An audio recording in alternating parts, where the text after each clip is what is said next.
안녕하세요. 저는 30대 중반 여자입니다.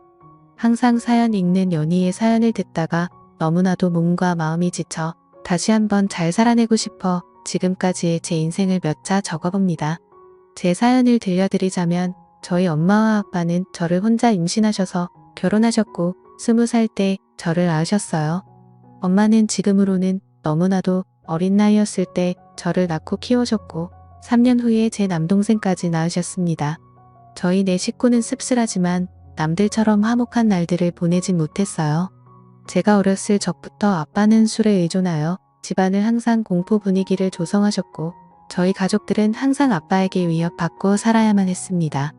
엄마는 아빠에 대해 감정이 안 좋아 남자 잘못 만난 본인 신세 타령을 하시며 아빠를 미워했지만 술 안 마셨을 때 아빠는 절대로 나쁜 분은 아니셨어요. 비록 경제적으로는 능력이 좋으신 분은 아니었지만 정이 많으셔서 사람들 좋아하시고 자식들을 많이 아껴주신 사랑 많으신 자상한 분이셨습니다. 우리 딸 너희들은 아빠의 보물이야. 아빠가 너희를 얼마나 사랑하고 있는지 잘 알지. 내 새끼들 봐서라도 아빠가 얼른 정신을 차려야 하는데 미안하다. 아빠가 짊어진 삶의 무게가 왜 이렇게 힘든지 모르겠다. 뭐가 그렇게 괴로우신지 어릴 적 제가 본 아빠의 모습은 많은 날들이 술에 젖어 있었고 저희 남매는 원래 아빠 모습을 잘 알았던지라 그런 아빠의 모습이 참 마음 아팠습니다. 그리고 저는 어느 날 충격적인 광경을 목격하고서 왜 아빠가 그리도 괴로워했는지 알 것 같았습니다. 바로 엄마와 삼촌의 충격적인 관계 때문이었어요. 아빠와 형제가 많으셨습니다. 아빠는 친남매 중 장남이셨고 위로 큰 고모 한 분 계셨고 아빠들 밑으로 삼촌들 3분, 고모 2분이 더 계셨습니다. 비록 가정에서는 화목하지 못할 지언정 저는 양가 부모님들에게는 기대하고 고대했던 첫 손주로서 부모님들과 친척들에게 사랑을 듬뿍 받고 자랐습니다. 후에 태어난 제 동생도 장손으로서 큰 사랑받고 자랐고요.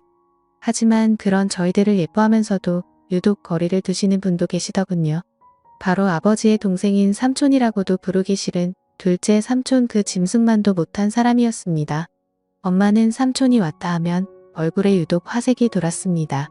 오늘 우리 집에서 편히 쉬시고 가야 하니까 너희는 오늘 거실에서 자고 삼촌은 방에서 알겠지. 라며 엄마는 저희에게 일러두었습니다.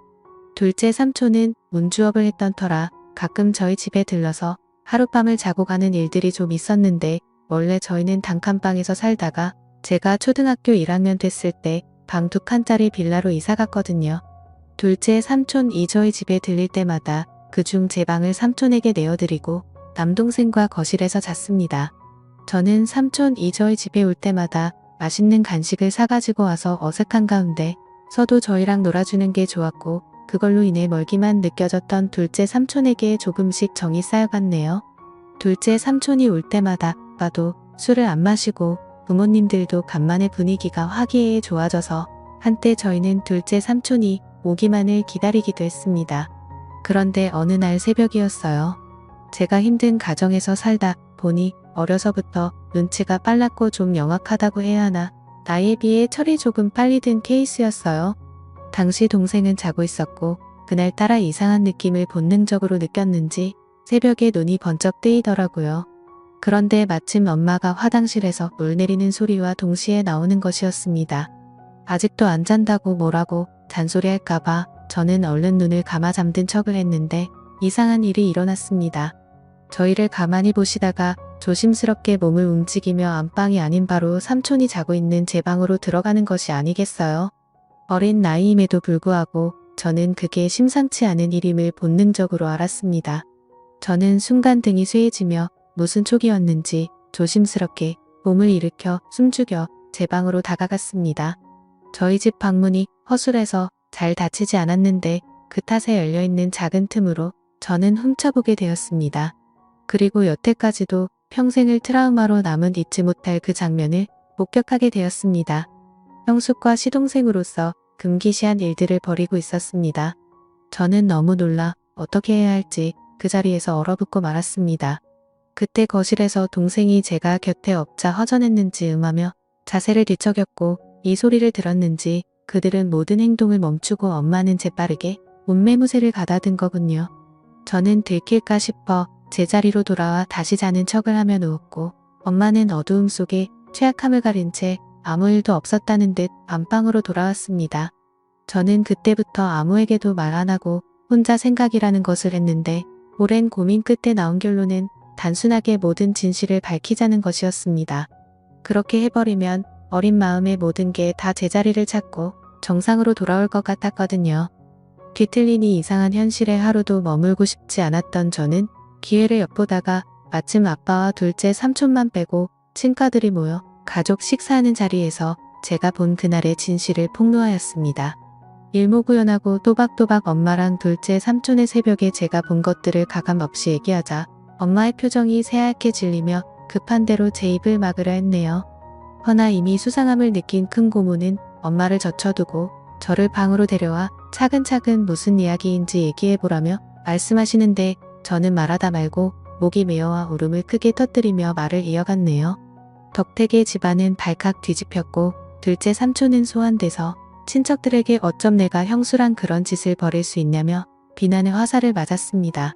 이 소식을 뒤늦게 들은 아빠는 충격을 금치 못하고 둘째 삼촌과 주먹이 오가며 한바탕 난리를 벌였고 저희 가정은 열곡해도 제 소망과는 다르게 파탄을 맞고 말았네요. 바로 엄마가 그 일을 계기로 지유치원생 남동생을 데리고 둘째 삼촌과 행방을 감췄던 겁니다. 훗날 드라마나 영화에서 보는 남녀의 야반도주를 보며 우리 엄마도 동생 데리고 둘째 삼촌과 저런 도피를 했을까 비꼼을 생각했네요. 가뜩이나 술을 필요로 했던 아빠는 아예 술독에 파묻혀 살게 되었고 엄마와 삼촌을 반드시 찾아내어 복수하겠다며 증오심을 갖고 다녔습니다. 아빠는 늘 술을 취한 채 정신적인 고통을 이기지 못하고 자고 있던 저를 이불에 쌓아 조수식에 태우고 어디에 있는지도 모르는 그들을 찾으러 나섰고 그럴 때마다 저는 두려움에 떨어야만 했습니다. 지금 생각해보면 아빠는 저의 폭로가 원망스러웠는지도 모르겠어요. 눈 감고 귀 닫고 모른 척 했으면 어쨌든 불행한 가정이 남아 이어올 수 있었을 텐데 그걸 폭로함으로써 파국에 치닫게 되어버렸으니 다 제 잘못이라는 생각이 들었습니다. 이럴 줄 알았으면 얘기하지 말 걸 그냥 아빠를 속이고 모둘류 속일 걸 진실을 알리는 것만이 꼭 올바른 게 아니라고 생각했네요. 다행히 두어 달이 지난 후 엄마는 집에 동생을 데리고 들어왔고 간만에 엄마를 본 저는 그간 마음고생한 게 싹 치유되며 깊은 안도감을 느꼈습니다. 오랜만에 동생을 봐서도 너무 행복했고 돌아온 엄마로 인해 아빠의 상태도 좀 나아진 것 같아 행복했습니다. 다만 제게 엄마가 사라졌던 누유주는 남았습니다. 잠시라도 눈에 엄마가 보이질 않으면 불안해서 미칠 지경이었어요. 학교 갔다 서둘러 집에 왔는데 엄마가 없으면 빌려나 동네 인근을 다 뒤지고 다녔고 미용실에서 파마를 하고 있거나 동네 사람들과 같이 있는 엄마를 보고서야 안도의 숨을 내쉬곤 했습니다. 그렇지만 혹시나가 역시나 얼마 안 있다 엄마는 다시 나갔어요. 이번엔 동생을 내버려두고 혼자 나갔더군요. 동생이라도 곁에 있어 좋았지만 엄마가 언제 다시 올지 기다림의 끝은 일길이 있었습니다. 아빠는 행여 엄마한테 연락이 오면 아빠한테 바로 전화하라고 했고 그 사이 저희 동네에서는 소문이 나돌았습니다. 저희 엄마가 바람나서 집을 나간 것 같다고요. 뚝하면 애 엄마가 보이질 않으니 그럴 수밖에요. 저는 저희에 대해 함부로 말하는 동네 사람들이 너무 싫었습니다. 다 알고 짐작하면서도 모르는 척 확인 사살하려고 저와 마주치면 꼭 웃더군요. 너희 엄마 이번에 널 두고 또 나간 거 맞지 않니? 세상에 어떻게 자식들 두고 모질게 나갈 수가 있어? 내가 다 맘이 쓰이네 득짓짓 불쌍한 것들. 우리 엄마 그냥 멀리 돈 벌러 갔어요. 우리 가족에 대해 함부로 말하지 말아요. 라고 돌로 대며 쏘아댔지만 속으로는 가슴에 피 멍들어 찢어지게 울곤 했네요. 아빠는 결국 가출한 엄마를 포기하고 저희를 위해 시골로 이사를 했습니다. 다 잊고 새 삶을 꾸려보고자 아빠는 1톤 트럭을 타고 소금도 파시고 길고 파시며 저희를 악착같이 키우셨지만 세상은 그리 만만치 않았습니다. 바로 아빠는 큰 병에 걸려버리셨고 끝내는 간경화로 제 나이 18살 때 세상을 등지시고 말았네요.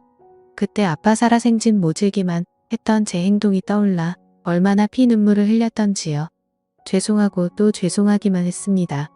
아빠가 돌아가셨어도 엄마랑 삼촌은 잔인하게도 코떼기도 비치지 않더군요.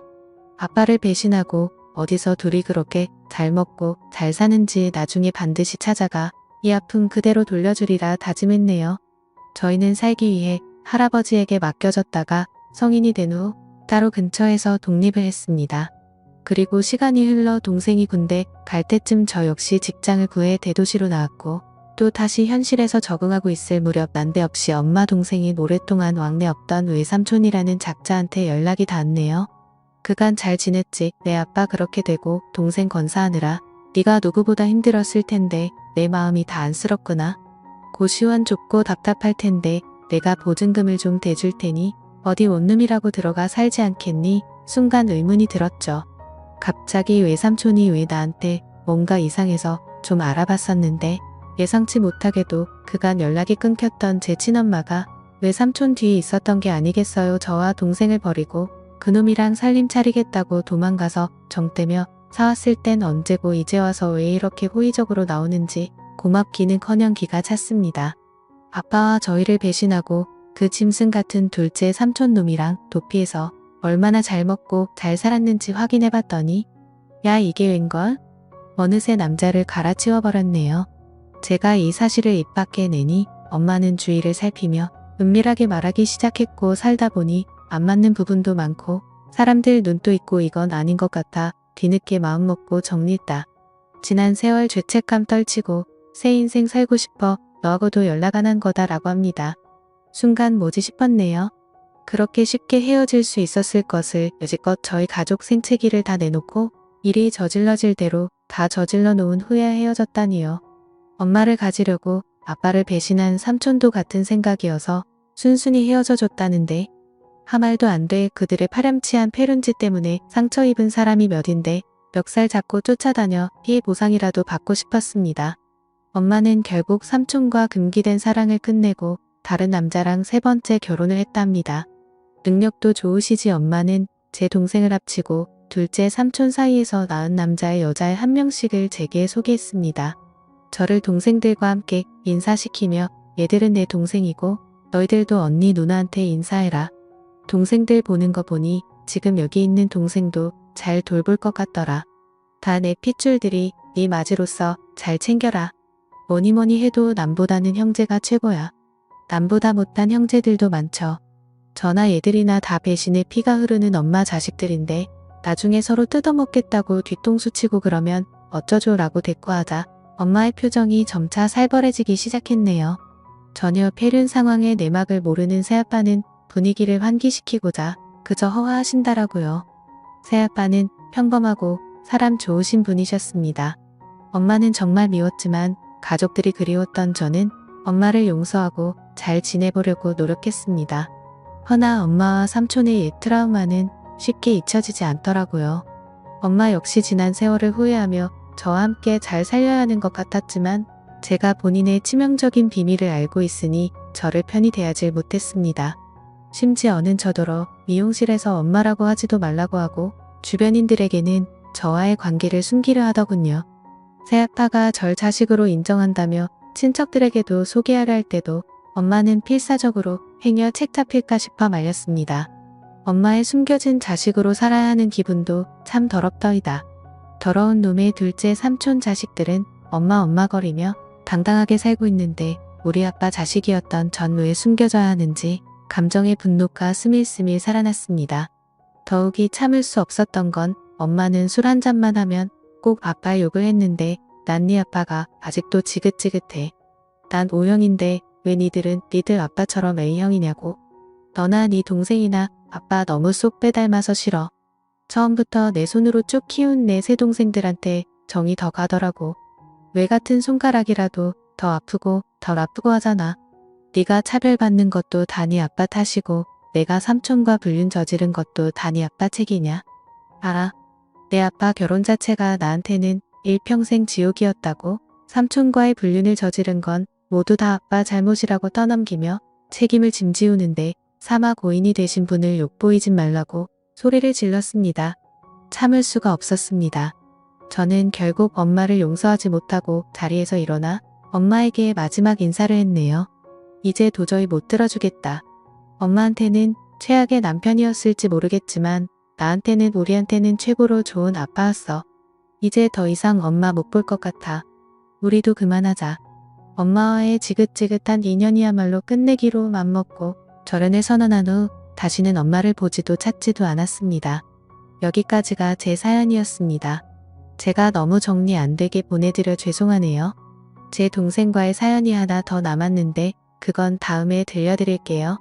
제 사연 읽어주신 분들 정말 감사드리고요. 여러분들은 아름다운 세상에서 머무시길 바라며 모두 행복하셨으면 좋겠습니다. 감사합니다.